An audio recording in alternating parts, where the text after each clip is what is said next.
rekan-rekan mahasiswa, kita ketemu lagi di minggu kedua. Kita masih membahas tentang tegangan dan regangan. Jadi kita akan bahas tegangan dan regangan normal untuk minggu berikutnya. Nanti sudah masuk di bab 2, nanti kita bahas tegangan dan regangan geser. Jadi tegangan normal itu apa? Yaitu tegangan yang bekerja dalam arah tegak lurus permukaan potongan bintang batang yang diberi ini bernotasi sigma. Itu atau gaya persatuan los penampang. Nah, ini sigma sama dengan P per A ini. Satuannya dalam SI adalah Pascal atau 1 Newton per meter persegi. Nah, ini batang yang diberikan, ini batang tarik, ini batang tekan. Kemudian gaya aksial yaitu gaya yang melalui dan mempunyai arah yang sama dengan sumbu batang. Nah, ini tegangan normal yang bekerja diasumsikan mempunyai distribusi terbagi rata di seluruh penampang dan garis kerja gaya aksial melalui pusat berat penampang melintang batang. Jadi gaya aksial ini dianggap homogen, jadi bekerja di seluruh penampang, bukan satu titik seperti ini, tapi dianggap di seluruh penampang seperti ini.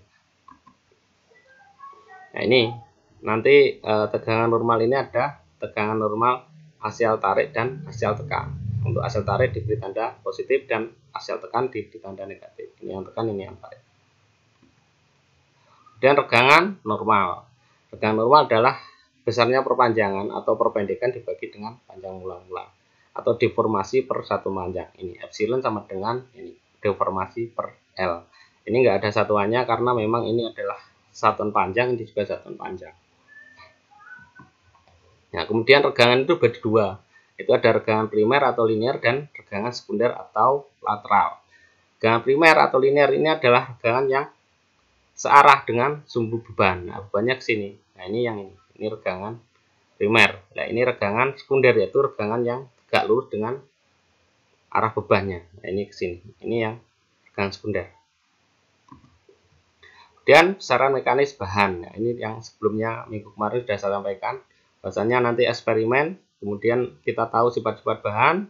Nah, dari situ kita bisa desain struktur. Nah, ini adalah alat uji tarik. Nah, ini adalah ukuran yang dipakai untuk uji tarik. Ini nanti didapat dari ASTM. Untuk masing-masing bahan nanti beda-beda. Ini ASTM D638 itu untuk resin, kemudian ASTM D3039 untuk material komposit. Dan nanti untuk material-material yang lain bisa dilihat di ASTM. Jadi Anda tinggal buka nanti ASTM, bisa di-download nanti ASTM berapa untuk material baja, aluminium, dan lain sebagainya. Nanti ininya, dokunnya ini sudah ada, tinggal nanti kita pakai untuk uji tarik. Nah, ini hasil dari uji tarik. Jadi ini sampel satu nanti didapatkan beban maksimal dengan tarik, kemudian regangan. Nah, ini uji tekannya, axial test sama lateral test. Ini. Nah, ini yang dari sini. Ini hasil dari uji tekan. Axial test sama lateral test berupa grafik seperti ini. Nanti ditabelkan jadi seperti ini. Jadi yang dari axial test didapatkan KV itu kekakuan vertikal, kemudian yang dari lateral test didapatkan displacement sama KH, kekakuan horizontal. Ini dipakai nanti untuk desain. Ini diagram tegangan regangan. Nah, jadi nanti hampir semua bahan yang diuji secara tarik nanti mempunyai diagram tegangan regangan.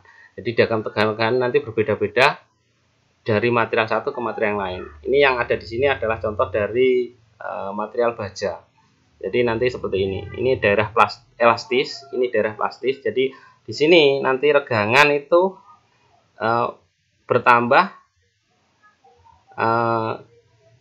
konstan beserta tegangan. Jadi tegangannya juga konstan, regangannya konstan. Di sini daerah elastis. Nah, di sini setelah itu dia regangannya berhenti, regangannya terus, tegangannya berhenti, regangannya terus bertambah. Nah, ini plastis. Makanya di sini nanti ada plastisitas, di sini ada elastisitas. Hukum Hooke berlaku di sini. Jadi hukum Hooke itu ketika tegangan dan regangan bertambah secara linear atau sama atau konstan, di sini hukum Hooke. Nah, ini. Kemudian daerah setelah plastis ini, nah ini daerah strength hardening. Ini adalah kembalinya regangan disertai dengan tegangan. Nah, ini. Nah, ini sudah mentok sampai di sini. Tegangan ultimate sudah tidak bisa lagi. Kemudian dia turun. Nah, ini daerah necking. Sampai di sini fraktur. Nanti di sini putus. Nah, ini regangan ultimate. Nanti semua bahan yang kita uji nanti punya diagram tegangan regangan di sini. Nanti Anda bisa pakai untuk tesis penelitian atau untuk skripsi penelitian. Nah, nanti Anda teliti bahannya, Anda punya diagram tegangan regangan yang bermacam-macam seperti itu. Nah, ini plastisitas dan elastisitas. Elastisitas ini yang tadi, jadi apabila suatu bahan dibebani hingga daerah plastis, struktur internal bahan tersebut akan berubah dan besar bahan juga berubah. Nah, ini daerah plastis ini. Nah, ini yang elastis. Nah, ini elastis. Nah, ini yang plastis. Nah, ini plastis. Jadi plastisitas karakteristik suatu bahan yang mana bahan itu dapat mengalami regangan inelastis melewati regangan pada limit elastis. Jadi dia setelah posisi elastis. Kemudian rangka ini adalah diagram tegangan yang dipengaruhi oleh waktu. Jadi dalam waktu yang cukup lama dan dipengaruhi oleh suhu. Biasanya dalam temperatur yang tinggi. Nah, ini nanti ada perhitungan untuk waktunya untuk rangka itu. Kemudian elastisitas linear. Nah, elastisitas linear ini apa? Nah, sebenarnya bahan yang mau kita desain itu nanti bahan tersebut harus pada elastisitas linear. Jadi di posisi ini nanti kita cari bahan yang regangan dan tegangannya selalu konstan. Nah, itu yang bagus untuk desain. Jadi namanya elastisitas linear.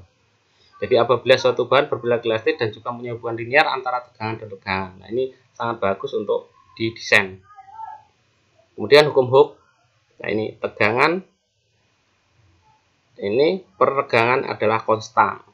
Jadi Robert Hooke ini orang yang pertama kali meneliti tentang bahan. Jadi tegangan berbanding lurus dengan regangannya. Kemudian Thomas Young ini berikutnya setelah Robert Hooke. Kemudian dikenal dengan modulus Young atau modulus elastisitas. Nah, ini modulus elastisitas beberapa bahan yang sudah diteliti. Ini kita pakai sampai sekarang. Kemudian rasio Poisson sama. Ini adalah regangan lateral terhadap aksial atau linear. Ini dinotasikan dengan nu seperti ini. Nah, regangan lateral terhadap aksial ini adalah konstan, sehingga dikenal dengan konstanta rasio Poisson. Jadi regangan lateral sama dengan 1/m epsilon atau regangan lateral sama dengan mu epsilon. Nah, ini harga rasio Poisson dari berbagai material. Nanti setelah kita melakukan penelitian, nanti kita akan dapatkan ini rasio Poisson modulus yang seperti itu, material yang kita teliti. Ini tugas 1 bisa dikerjakan. Nanti bila ada pertanyaan bisa disampaikan lewat WA atau di lembar diskusi di e-learning ya. Oke, sekian.